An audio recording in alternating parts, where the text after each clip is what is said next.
বন্ধুরা নমস্কার। বিষয় ইচ্ছা যখন উপায় করে দেয়। বন্ধুরা,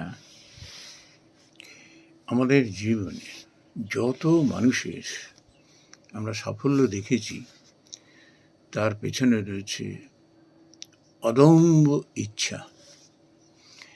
ইংরেজিতে একটি প্রচলিত প্রবাদ আছে, where there is a will there is a way। ইচ্ছা থাকলেই উপায় হয়। এই অমোঘ সত্য, অমোঘ সত্য। এই যে আমরা বড় বড় আন্দোলন দেখি, বড় বড় বিপ্লব দেখি, মানুষের সাফল্য দেখি, দেশ এবং দেশের উন্নতি দেখি, সমৃদ্ধি দেখি, এর পেছনে থাকে ইচ্ছা। ইচ্ছা মানুষকে উদ্যম এনে দেয়, উদ্যম। ইচ্ছে হয়েছে, তার উদ্যম রয়েছে, সফল হয়নি, এটা হতেই পারে না, নেভার। এই প্রসঙ্গে আমি দু একটি ঘটনার কথা উল্লেখ করছি। একটি বেশ মজার।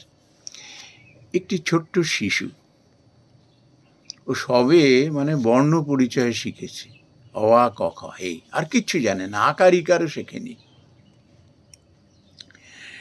এখন তার পরিবারে খুব অভাব দেখা দিয়েছে।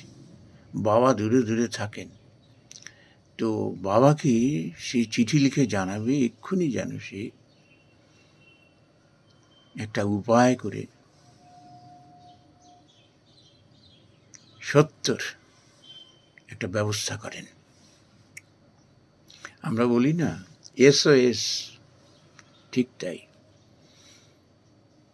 মা লেখাপড়া জানেন না, কি করবে ওই ছোট্ট শিশু? তো বাবাকে এবারে চিঠি লিখছে। এটি আমাদের ছোটবেলায় এই কাহিনী আমাদের শুনিয়েছেন গুরুজনেরা। ববর চরণ নমস করণ, টক টক পটত পট, নত ভত ভত মরণ। আকার উকার রুশিকার দীর্ঘিকার কিচ্ছু নেই, শুধু বর্ণ। সে যেরকম শিখেছে ওই ছোট্ট শিশু বয়সে। চিঠি পাঠিয়ে দিল। তো বাবা যখন ওই চিঠি পেলেন তখন দেখলেন যেরকম হয় ববর চরণ, তখন বুঝতে পারলেন যে বিষয়টা ববর চরণ, বাবার চরণে নমস্করণ, নমস্কার করছি। তারপরে যেটা লিখেছে সংক্ষেপে একেবারে SOS বলে না, সে বাবার সোল এরম বলে না। টক পটত পট, টাকা পাঠাও তো পাঠাও, নত নয় তো ভত ভত মরণ। ভাত অন্যের অভাবে মারা যাব, ভাতের অভাবে অন্যের অভাবে মারা যাব। এই ছোট্ট শিশু, তার এই উদ্যম ইচ্ছা সফল হয়েছিল। তার বাবা সঙ্গে সঙ্গে তার ব্যবস্থা করে দিয়েছিলেন। আরেকটি খুব সিরিয়াস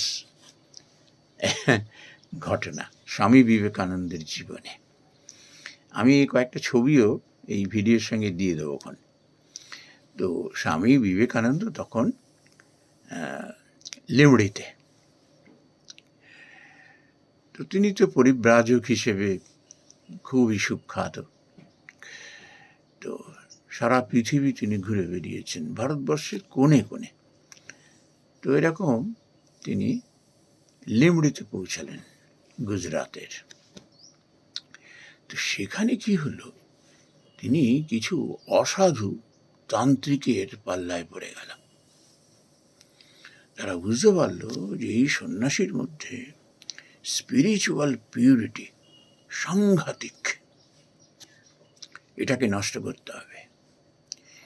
স্বামীজিকে কৌশলে একটা ঘরের মধ্যে বন্দি করে রাখলেন। তো স্বামীজি তখন বুঝতে পারলেন যে এদের এই তান্ত্রিকদের উদ্দেশ্য কি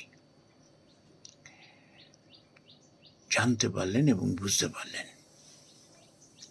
তখন তিনি কি করলেন, ওই ঘরের মধ্যেই যে ওই তান্ত্রিকদের ওই কলসি টলসি ব্যবহার করা ভাঙাচোরা সব পড়ে রয়েছে, কাঠ কয়লা, তো সেই একটা ওই কলসি খণ্ড টুকরো, তার মধ্যে কাঠ কয়লা দিয়ে এই লিমলির মহারাজের কাছে SOS পাঠালেন।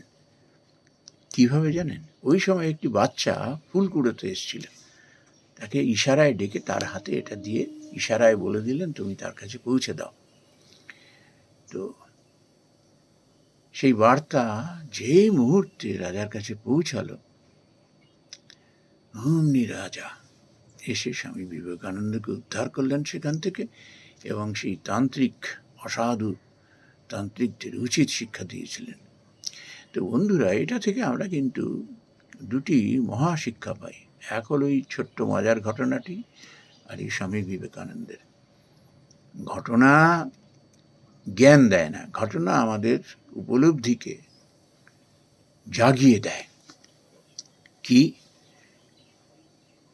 এক হলো তোমার ইচ্ছেটা থাকতে হবে, ইচ্ছেটা হলেই তবে তোমার উদ্যম হবে।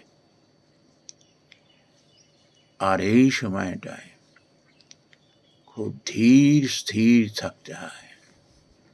ভয় পেয়ে গেলে সব চলে গেল।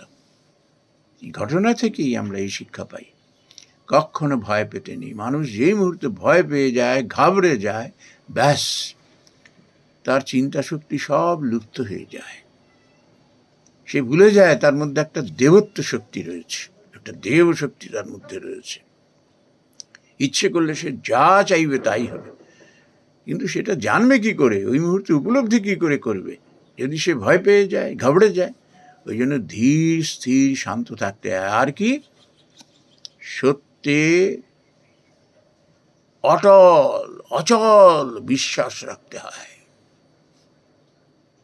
সত্যটা কে? ঈশ্বর। তার উপরে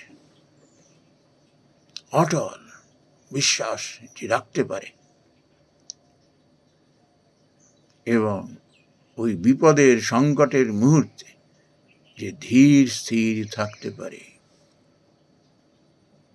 উপায় ঠিক তার মাথা থেকেই বেরিয়ে আসবে।